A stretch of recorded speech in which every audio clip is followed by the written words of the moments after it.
جب نبی کریم صلی اللہ علیہ وسلم کی عمر مبارک 20 سال تھی، ایک شخص اور اس کی بیٹی مکہ تجارت کے لیے آئے۔ اس کی بیٹی کو مکہ کے بڑے بڑے سرداروں نے اغوا کر لیا۔ وہ تاجر شخص دھاڑے مار مار کر رونے لگا کہ میری بیٹی کو بچا لو۔ پھر حضور صلی اللہ علیہ وسلم نے دیکھا تو فرمایا بسم اللہ الرحمن الرحیم۔ ناظرین، یہ واقعہ حضور صلی اللہ علیہ وسلم کی عمر مبارک کے 20ویں سال کا ہے۔ عربوں کی ساری خرابیوں کے باوجود ان کے اندر ابھی تک اخلاق حسنہ کی بعض باقیات موجود تھیں۔ ظلم کے خلاف کبھی کبھار ان کی رگیں حمیت جاگ اٹھتی تھیں اور وہ ظالم سے مظلوم کا حق دلانے کے لیے سینہ سپر ہو جاتے تھے۔ ایک مرتبہ قبیلہ بنو زبید کا ایک شخص کچھ مال تجارت لے کر مکہ آیا۔ اس کی بیٹی بھی اس کے ساتھ تھی۔ اس تاجر سے اس کا سامان مکہ کے مشہور اور مالدار سردار عاص بن وائل نے خرید لیا، لیکن اس نے سینہ زوری کرتے ہوئے اس زبیدی تاجر کی بیٹی کو بھی اپنے قبضے میں لے لیا۔ وہ اجنبی شخص خانہ کعبہ میں آیا اور خانہ کعبہ کا غلاف پکڑ کر بلند آواز سے روتے پیٹتے ہوئے فریاد کرنے لگا، اے شہر مکہ کے شرفاء، تمہارے بااثر آدمی عاص بن وائل نے مجھ سے زبردستی میری بیٹی چھین لی ہے۔ میں مسافر اور مظلوم ہوں، تمہاری خدمت میں درخواست گزار ہوں کہ میری داد رسی کرو اور میری بیٹی مجھے واپس دلاؤ۔ قریش کے کچھ نوجوانوں نے اس مظلوم کی آہ پکار سنی تو اللہ تعالیٰ نے ان کے دلوں میں یہ بات ڈال دی کہ مردانگی کا تقاضا ہے اس مسافر کی داد رسی کی جائے۔ جب تاریخ میں ہم اس واقعے کا مطالعہ کرتے ہیں تو دل سے یہ بات اٹھتی ہے کہ اللہ تعالیٰ نے اپنے گھر کے اندر ایک مظلوم کی داد رسی کو شرف قبولیت بخشتے ہوئے ان لوگوں کے دل خیر کی جانب آمادہ کر دیے۔ یہ کتنے لوگ تھے، اس پر کوئی مستند حوالہ ہماری نظر سے نہیں گزرا، البتہ گمان غالب یہ ہے کہ یہ لوگ درجن بھر کے لگ بھگ ہوں گے۔ نبی کریم صلی اللہ علیہ وسلم ان میں پیش تھے۔ یہ سب لوگ اس زبیدی کو اپنے ساتھ لے کر عاص بن وائل کے دروازے پر پہنچے۔ اسے باہر بلایا گیا اور سب نے یک زبان کہا کہ اس مظلوم پر تم نے کیوں ظلم ڈھایا ہے؟ اس ظالم نے کہا، میں نے کوئی ظلم نہیں ڈھایا، وہ لڑکی کنیز ہے۔ جب مال کا سودا کیا تھا تو یہ لڑکی بھی میں نے اس شخص سے خرید لی تھی۔ عاص بن وائل کا جواب سن کر وفد کے لوگوں نے زبیدی سے وضاحت مانگی تو اس نے کہا، خانہ کعبہ کی عظمت و تقدس کی قسم، میں نے اپنی لڑکی بیچی نہیں ہے اور نہ ہی وہ کنیز ہے، وہ میری بیٹی ہے۔ اور اس شخص نے اپنی قوت کے بلبوتے پر زبردستی اسے اغوا کر کے اپنے گھر میں ڈال لیا ہے۔ اس پر وفد کے لوگوں نے سختی کے ساتھ عاص بن وائل سے بات کی تو اس بدبخت نے اپنے جرم کا اعتراف کر لیا اور زبیدی کی لڑکی اسے واپس دینا پڑی۔ لڑکی واپس کرنے کے وقت بدبخت عاص نے ارکان وفد سے کہا کہ میں کل صبح لڑکی واپس کروں گا، ایک رات مجھے اس کے ساتھ گزار لینے دو۔ وفد کے تمام غیرت مند ارکان نے اسے سختی کے ساتھ اس ارادہ بد پر شرم دلائی اور کہا کہ یہ ہرگز ممکن نہیں۔ چنانچہ اسے اپنے شیطانی ارادے پر عمل کا موقع نہ ملا۔ زبیدی کی بیٹی اسے واپس دلا دی گئی۔ اب اس نے اپنی بیٹی کو ساتھ لیا اور اپنے علاقے کی طرف روانہ ہو گیا۔ جاتے ہوئے وہ اور اس کی بیٹی ان تمام نوجوانوں کو دعائیں دے رہے تھے جنہوں نے ان کی داد رسی کی۔ مظلوم کی بد دعا بھی رب عرش تک بلا روک ٹوک پہنچتی ہے اور اس کی دعا بھی۔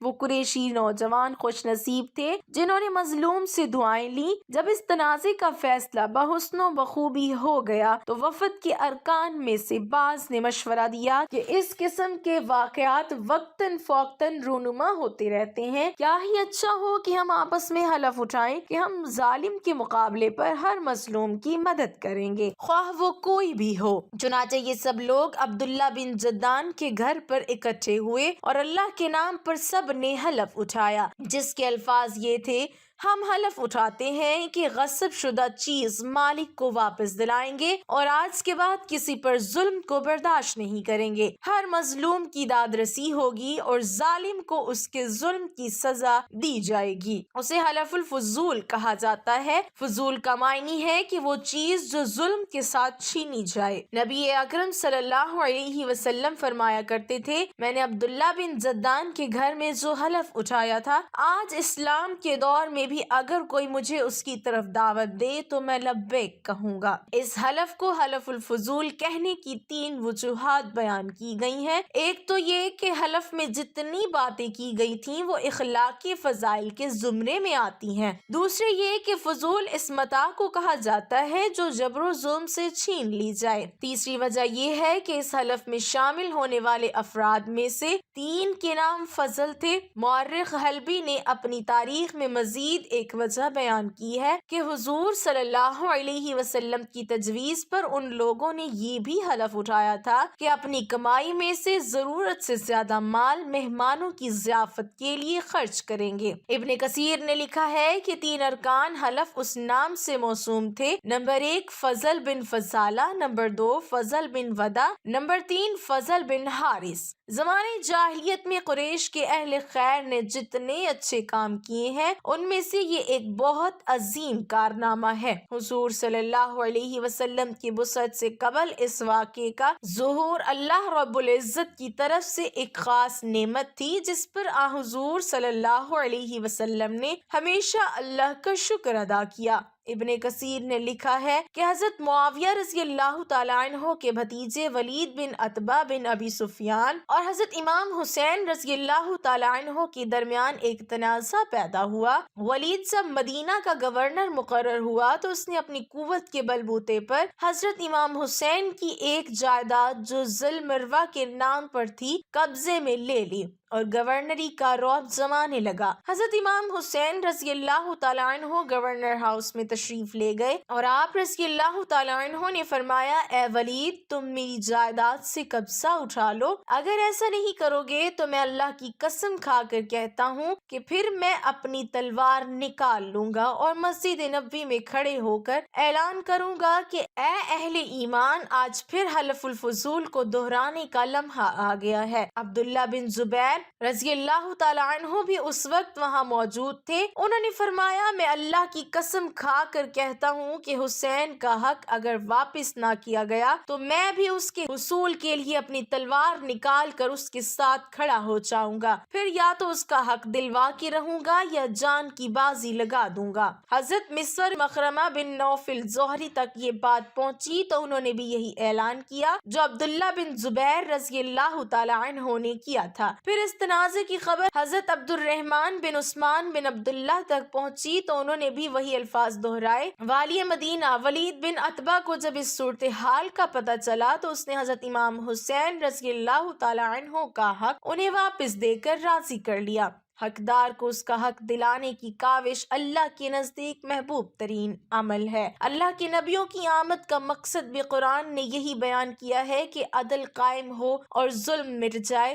مظلوم کے حق میں اگر لوگ اٹھ کھڑے ہوں تو ہر دور میں ظالموں کو ان کے سامنے گھٹنے ٹیکنے پڑتے ہیں۔ حضرت ابو ہریرہ رضی اللہ تعالیٰ عنہ نے بیان کیا کہ جب خیبر فتح ہوا تو یہودیوں کی طرف سے نبی کریم صلی اللہ علیہ وسلم کی خدمت میں بکری کا یا ایسے گوشت کا ہدیہ پیش کیا گیا جس میں زہر تھا۔ اس پر حضرت صلی اللہ علیہ وسلم نے فرمایا کہ جتنے یہودی یہاں موجود ہیں انہیں میرے پاس جمع کرو، چنانچہ وہ سب آ گئے۔ اس کے بعد حضرت صلی اللہ علیہ وسلم نے فرمایا کہ دیکھو میں تم سے ایک بات پوچھوں گا، کیا تم لوگ صحیح جواب دو گے؟ سب نے کہا جی ہاں۔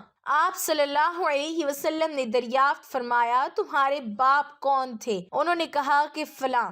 حضرت صلی اللہ علیہ وسلم نے فرمایا کہ تم جھوٹ بولتے ہو، تمہارے باپ تو فلاں تھے۔ سب نے کہا کہ آپ صلی اللہ علیہ وسلم سچ فرماتے ہیں۔ پھر حضرت صلی اللہ علیہ وسلم نے فرمایا اگر میں تم سے ایک اور بات پوچھوں تو تم صحیح واقعہ بیان کر دو گے؟ سب نے کہا جی ہاں اے ابو القاسم، اور اگر ہم جھوٹ بھی بولیں گے تو آپ ہمارے جھوٹ کو اسی طرح پکڑ لیں گے جس طرح آپ نے ابھی ہمارے باپ کے بارے میں ہمارے جھوٹ کو پکڑ لیا۔ رسول اکرم صلی اللہ علیہ وسلم نے اس کے بعد دریافت فرمایا کہ دوزخ میں جانے والے لوگ کون ہوں گے؟ انہوں نے کہا کہ کچھ دنوں کے لیے تو ہم اس میں داخل ہو جائیں گے، پھر آپ لوگ ہماری جگہ داخل کر دیے جائیں گے۔ حضور اکرم صلی اللہ علیہ وسلم نے فرمایا تم اس میں برباد رہو، خدا گواہ ہے کہ ہم تمہاری جگہ اس میں کبھی داخل نہیں کیے جائیں گے۔ پھر آپ صلی اللہ علیہ وسلم نے دریافت فرمایا کہ اگر میں تم سے کوئی بات پوچھوں تو کیا تم مجھ سے صحیح واقعہ بتا دو گے؟ اس مرتبہ پھر انہوں نے یہی کہا کہ ہاں اے ابو القاسم۔ حضرت صلی اللہ علیہ وسلم نے دریافت کیا کہ کیا تم نے اس بکری کے گوشت میں زہر ملایا ہے؟ انہوں نے کہا جی ہاں۔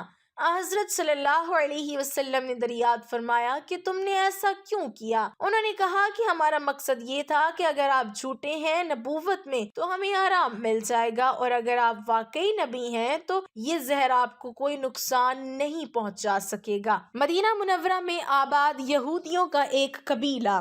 نبی کریم نے مدینے کے یہودی قبائل سے یہ معاہدہ کیا تھا کہ جنگ کی صورت میں فریقین ایک دوسرے کی مدد کریں گے۔ دیکھیے میثاق مدینہ۔ جنگ بدر کے موقع پر یہود نے اس معاہدے کی خلاف ورزی کی اور غیر جانبداری کا اعلان کر دیا۔ مسلمان اکیلے ہی مشرکین مکہ پر فتح حاصل کر کے مدینہ واپس لوٹے تو یہودیوں کو اور ناگوار گزرا۔ حسد میں وہ مسلم دشمنی پر اتر آئے۔ مجبوراً مسلمانوں کو سب سے پہلے یہود کے قبیلہ بنو قینقاع کو مدینے سے جلا وطن کرنا پڑا۔ یہ خیبر میں جا آباد ہوئے مگر اسلامی دشمنی سے پھر باز نہ آئے، بدستور سازشوں میں مصروف رہے۔ اسلامی لشکر نے جنگی خیبر میں ان کی سرکوبی کی۔ رمضان 2 ہجری میں حضور صلی اللہ علیہ وسلم جنگ بدر کے معرکے سے مدینہ منورہ واپس لوٹے۔ اس کے 1 مہینے بعد ہی 15 شوال 2 ہجری میں غزوہ بنی قینقاع کا واقعہ درپیش ہوا۔ بدر کے بعد یہودیوں نے شر و عداوت کا مظاہرہ کیا۔ مدینے کے اطراف میں یہودیوں کے 3 بڑے بڑے قبائل آباد تھے، بنو قینقاع، بنو نذیر، بنو قریظہ۔ ان دونوں سے مسلمانوں کا معاہدہ تھا، مگر جنگ بدر کے بعد جس قبیلے نے سب سے پہلے معاہدہ توڑا وہ قبیلہ بنو قینقاع کے یہودی تھے، جو سب سے زیادہ بہادر اور دولت مند تھے۔ واقعہ یہ ہوا کہ ایک برقع پوش عرب عورت یہودیوں کے بازار میں آئی۔ دکانداروں نے شرارت کی اور اس عورت کو ننگا کر دیا اور اس پر تمام یہودی قہقہ لگا کر ہنسنے لگے۔ عورت چلائی تو ایک عربی آیا اور دکاندار کو قتل کر دیا۔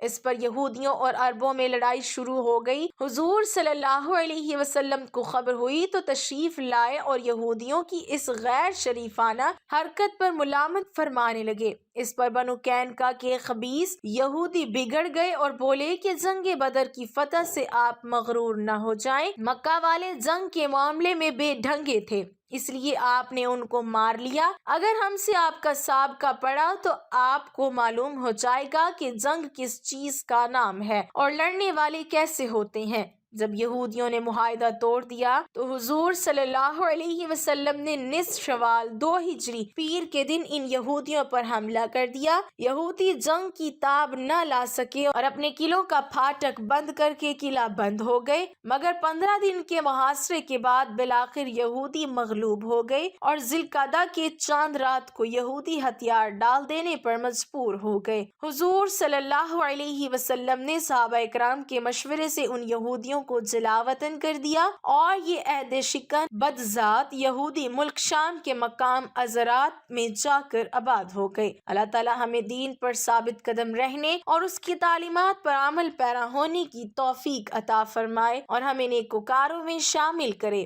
آمین۔ ناظرین، کمنٹ باکس میں اللہ تعالی کے 99 ناموں میں سے ایک نام ضرور ٹائپ کریں۔